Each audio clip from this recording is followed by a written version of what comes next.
2026 കാനഡയിലേക്ക് പോകാൻ ആഗ്രഹിക്കുന്നവരാണോ നിങ്ങൾ? എങ്കിൽ ഈ video നിങ്ങൾക്കുള്ളതാണ്.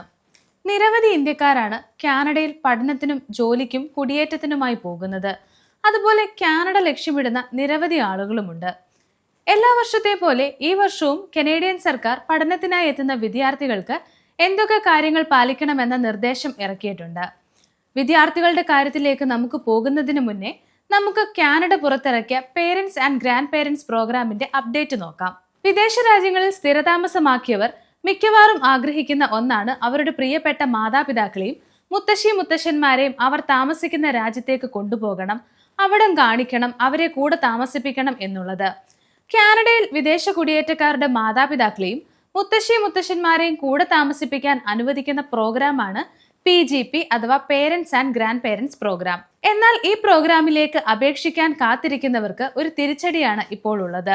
2026 Canada parents and grand parents program അതായത് PGP ആരംഭിക്കുന്നില്ല എന്ന വാർത്തകളാണ് പുറത്തു വരുന്നത്.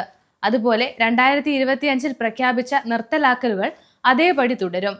എന്നാൽ 2025 മുൻപ് ലഭിച്ച അപേക്ഷകൾ കാനഡ പ്രോസസ്സ് ചെയ്യും. നിലവിൽ പുതിയ അപേക്ഷകൾ ഒന്നും തന്നെ സ്വീകരിക്കുന്നില്ല എന്നാണ് റിപ്പോർട്ടുകൾ.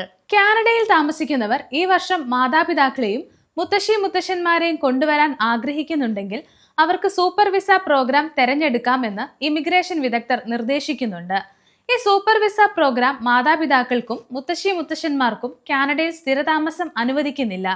എന്നാൽ അവർക്ക് 5 വർഷം വരെ കാനഡയിൽ താമസിക്കാൻ അനുവദിക്കും. ഒപ്പം വിസ പുതുക്കാനും സാധിക്കും. ഇനി കാനഡയിലേക്ക് പഠനത്തിനായി പോകാൻ ആഗ്രഹിക്കുന്ന വിദ്യാർത്ഥികളും അവരുടെ മാതാപിതാക്കളും നിർബന്ധമായി അറിഞ്ഞിരിക്കേണ്ടുന്ന കാര്യങ്ങളാണ് ഇനി പറയാൻ പോകുന്നത്. IRCC, Canada.ca എന്നിവരുടെ നിർദ്ദേശങ്ങൾ അടിസ്ഥാനമാക്കിയുള്ളതാണ് ഈ കാര്യങ്ങൾ. കാനഡയും മറ്റ് രാജ്യങ്ങളെ പോലെ കുടിയേറ്റ നിയമങ്ങൾ ശക്തമാക്കിയിരിക്കുകയാണെന്ന് നമുക്കറിയാമല്ലോ. അതുകൊണ്ട് തന്നെ അവിടേക്ക് പഠനത്തിനും ജോലിക്കുമായി പോകുന്നവർ അവിടുത്തെ നിയമങ്ങൾ പാലിക്കണം. കഴിഞ്ഞ 1 വർഷമായി കനേഡിയൻ സർക്കാർ വിദ്യാർത്ഥി തൊഴിൽ സംബന്ധിച്ച നിയമങ്ങൾ കർശനമാക്കുകയും വ്യക്തമാക്കുകയും ചെയ്തിട്ടുണ്ട്. അക്കാദമിക് പ്രകടനത്തെക്കുറിച്ചുള്ള ആശങ്കകളും പ്രാദേശിക തൊഴിൽ വിപണിയിലെ സമ്മർദ്ദവും നിലനിൽക്കെ പഠനാനുമതികളുടെ പ്രാഥമിക ലക്ഷ്യം ജോലിയല്ല വിദ്യാഭ്യാസമാണെന്ന് ഉറപ്പാക്കാൻ ശ്രമിക്കുന്നതിന്റെ ഭാഗമായാണ് ഈ മാറ്റങ്ങൾ വരുന്നത്. നമ്മൾ കേട്ടിട്ടുള്ള ഒന്നായിരിക്കും കാനഡയിൽ പോയാൽ പഠനത്തോടൊപ്പം ജോലി ചെയ്യാം, വരുമാനം നേടാം, അതുവഴി ഫീസ് അടയ്ക്കാം എന്നൊക്കെയുള്ളത്. നമ്മൾ കേട്ടിട്ടുള്ളത് ശരിയാണ്. എന്നാൽ വിദ്യാർത്ഥികൾ കുറച്ച് കാര്യങ്ങൾ മനസ്സിലാക്കിയിരിക്കണം. കാനഡയിൽ പഠിക്കുമ്പോൾ ജോലി നേടുന്നതിനായി വിദ്യാർത്ഥികൾ എന്തൊക്കെ കാര്യങ്ങൾ ചെയ്യണമെന്ന് നോക്കാം. ഇമിഗ്രേഷൻ, റെഫ്യൂജീസ് ആൻഡ് സിറ്റിസൺഷിപ്പ് കാനഡയുടെ ഉത്തരവനുസരിച്ച് അന്താരാഷ്ട്ര വിദ്യാർത്ഥികൾക്ക് പ്രത്യേക വർക്ക് പെർമിറ്റ് ഇല്ലാതെ കാനഡയിൽ ജോലി ചെയ്യാൻ കഴിയും. എന്നാൽ അവർ ചില നിബന്ധനകൾ പാലിക്കണം.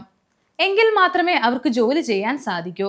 ജോലിക്ക് യോഗ്യത നേടുന്നതിന് വിദ്യാർത്ഥികൾക്ക് സാധുവായ ഒരു പഠന പെർമിറ്റ് ഉണ്ടായിരിക്കണം. കൂടാതെ ഒരു നിയുക്ത പഠന സ്ഥാപനത്തിൽ അതായത് DLIയിൽ മുഴുവൻ സമയ പഠനത്തിന് ചേരുകയും വേണം.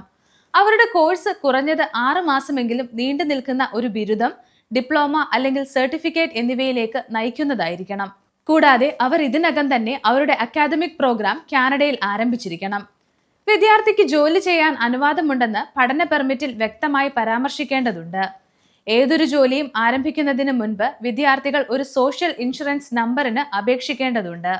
പലർക്കും ഇപ്പോൾ തോന്നുന്ന ഒരു സംശയമായിരിക്കും വിദ്യാർത്ഥികൾക്ക് ക്യാമ്പസിന് പുറത്ത് എത്ര മണിക്കൂർ ജോലി ചെയ്യാൻ കഴിയും എന്നുള്ളത്.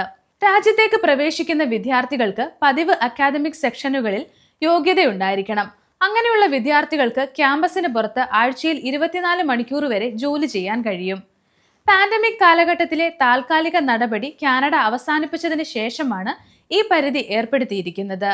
ഇത് വിദ്യാർത്ഥികൾക്ക് മുൻപത്തെ 20 മണിക്കൂർ പരിധിയേക്കാൾ കൂടുതൽ ജോലി ചെയ്യാൻ അനുവദിക്കുന്നുണ്ട്. ഈ പുതുക്കിയ നിയമം ലക്ഷ്യമിടുന്നത് കാനഡയിലേക്ക് പ്രവേശിക്കുന്ന അന്താരാഷ്ട്ര വിദ്യാർത്ഥികൾക്ക് ജീവിത ചെലവുകൾ വഹിക്കാൻ സഹായിക്കുന്നതിനാണ്. എന്നാൽ പഠനത്തിനായിരിക്കണം മുൻഗണന നൽകേണ്ടുന്നത് എന്ന് സർക്കാർ പറയുന്നുണ്ട്. എന്നാൽ summer vacation, winter holiday, reading weeks പോലെയുള്ള ഷെഡ്യൂളുകൾ ചെയ്ത അക്കാദമിക് ഇടവേളകളിൽ വിദ്യാർത്ഥികൾക്ക് പരിധിയില്ലാതെ ജോലി ചെയ്യാൻ അനുവാദമുണ്ടെന്ന് IRCC പറയുന്നു. അതുപോലെ വിദ്യാർത്ഥികൾക്ക് ക്യാമ്പസിലും ജോലി ചെയ്യാൻ അവസരമുണ്ട്. അവർക്ക് ആഴ്ചയിൽ 1 മണിക്കൂർ ജോലി ചെയ്യാം. ക്യാമ്പസ് ജോലികൾ പൊതുവെ കൂടുതൽ വഴക്കമുള്ളതും അക്കാദമിക് ഷെഡ്യൂളുകളുമായി നന്നായി ബന്ധപ്പെട്ട് കിടക്കുന്നവയുമാണ്. എന്നിരുന്നാലും അത്തരം അവസരങ്ങൾക്ക് പരിമിതിയും പലപ്പോഴും മത്സരാധിഷ്ഠിതവുമാണെന്ന് IRCC പറയുന്നു.